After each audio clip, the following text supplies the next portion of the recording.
शहर के एक बड़े कॉलेज में अर्जुन नाम का एक लड़का पढ़ता था। स्मार्ट, टैलेंटेड और आधुनिक सोच वाला। लेकिन एक कमी थी, उसे अपनी माँ का सादा जीवन पसंद नहीं था। वो गांव से शहर आया था और अब शहर की चमक दमक में उसकी सोच भी बदलने लगी थी। गांव की माँ, अर्जुन की माँ सीता देवी, गांव में रहती थी। वो दिन भर खेती बाड़ी, गाय का दूध निकालना और अर्जुन के लिए पैसे बचाने में लगी रहती थी। हर महीने एक पत्र लिखती। बेटा, ठीक से खाना खाना, ज्यादा देर तक मोबाइल मत चलाना। मैं तेरे लिए दूध और घी बेचकर पैसे भेज रही हूँ।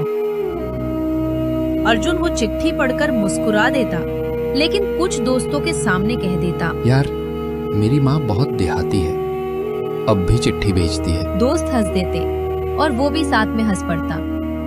कॉलेज और शर्म।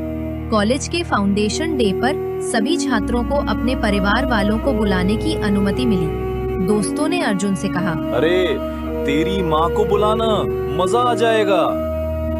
अर्जुन झिझक गया। नहीं, वो गांव की हैं, साड़ी पहनती हैं, यहाँ फिट नहीं बैठेंगी। लेकिन माँ ने खुद फोन किया। बेटा, सुना है तुम्हारे कॉलेज में कार्यक्रम है, मैं आ जाऊं? अर्जुन झूठ बोल गया। नहीं माँ, यहाँ बाहर वालों को आने नहीं देते। माँ चुप रह गईं, पर उनकी आवाज में दर्द था। उन्होंने सिर्फ इतना कहा, ठीक है बेटा, भगवान तुम्हें खुश रखे। कुछ महीनों बाद अर्जुन की परीक्षा थी। वो दोस्तों के साथ व्यस्त था जब उसे माँ की एक और चिट्ठी मिली। उसने खोली नहीं, बस डेस्क पर रख दी और कह दिया, अब कौन पढ़े ये पुराने जमाने के खत। दिन बीत गए। एक दिन कॉलेज में फोन आया। क्या आप अर्जुन बोल रहे हैं? जी हाँ माँ। आपकी माँ की तबीयत बहुत खराब है, जल्दी गांव आ जाइए। अर्जुन के पैरों तले जमीन खिसक गई। वो तुरंत ट्रेन पकड़कर गांव पहुंचा। माँ की हालत। घर पहुंचा तो देखा माँ बिस्तर पर थीं। सांसें धीमी चल रही थीं। वो उसे देखकर मुस्कुराई। आ गया तू बेटा? अर्जुन फूट फूट कर रो पड़ा।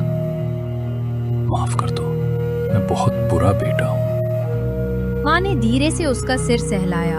नहीं बेटा, तू मेरा गर्व है, बस अब मैं तेरे साथ नहीं रह पाऊंगी। स्लॉट्स अगले ही पल उनका हाथ धीरे धीरे ठंडा पड़ गया। अर्जुन चिल्ला उठा।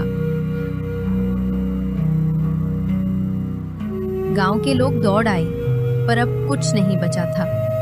आखिरी चिट्ठी। अर्जुन रोते रोते माँ की चीजें समेट रहा था। तभी उसे एक लिफाफा मिला। उस पर लिखा था, मेरे बेटे अर्जुन के लिए आखिरी चिट्ठी। उसके हाथ कांप रहे थे। उसने धीरे से चिट्ठी खोली। अंदर लिखा था, बेटा अर्जुन, जब तू छोटा था तो तू हर चीज में मुझे माँ माँ कहकर पुकारता था, पर अब तू बड़ा हो गया है और मैं तेरे जीवन से दूर होती जा रही हूँ। मुझे तुझसे कोई शिकायत नहीं, बस एक बात कहना चाहती हूँ। बेटा, अपने सपनों के साथ साथ अपने रिश्तों को भी समय देना। शहर की चमक में मत भूलना। वो हाथ जिन्होंने तुझे चलना सिखाया, वो आवाज जिसने तेरा पहला नाम पुकारा।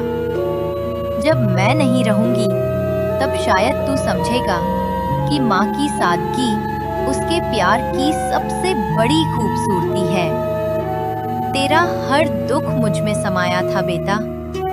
अगर कभी याद आए तो बस इतना कहना, माँ, मैंने अब समझ लिया है।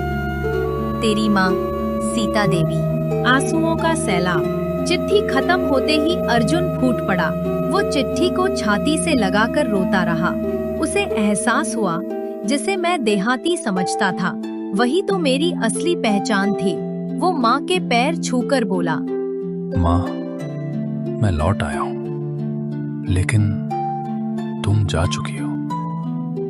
कुछ महीने बाद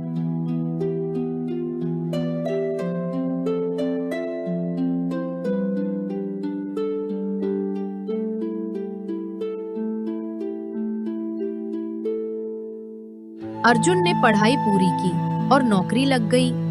पहली तनख्वाह से उसने गांव में एक सीता देवी महिला विद्यालय खुलवाया। उसने वहां बोर्ड पर लिखा, मेरी माँ की आखिरी चिट्ठी ने मुझे सिखाया कि प्यार कभी पुराना नहीं होता, बस हम उसे समझने में देर कर देते हैं। अंतिम दृश्य, वायरल मोमेंट। हर साल मदर्स डे पर अर्जुन वही चिट्ठी सोशल मीडिया पर पोस्ट करता है। वो लिखता है, अगर आपकी माँ जिंदा है तो उनसे बात कीजिए, क्योंकि एक दिन वो भी सिर्फ एक चिट्ठी बन जाएंगी। लाखों लोग उस पोस्ट पर आंसू के साथ दिल का इमोजी भेजते हैं और वो कहानी हर साल फिर से वायरल हो जाती है। कहानी की सीख, माँ की सादगी में ही भगवान का रूप छिपा है। हम अक्सर प्यार को उसके जाने के बाद समझते हैं। समय रहते अपने अपनों से बात कर लो, क्योंकि वक्त लौटकर नहीं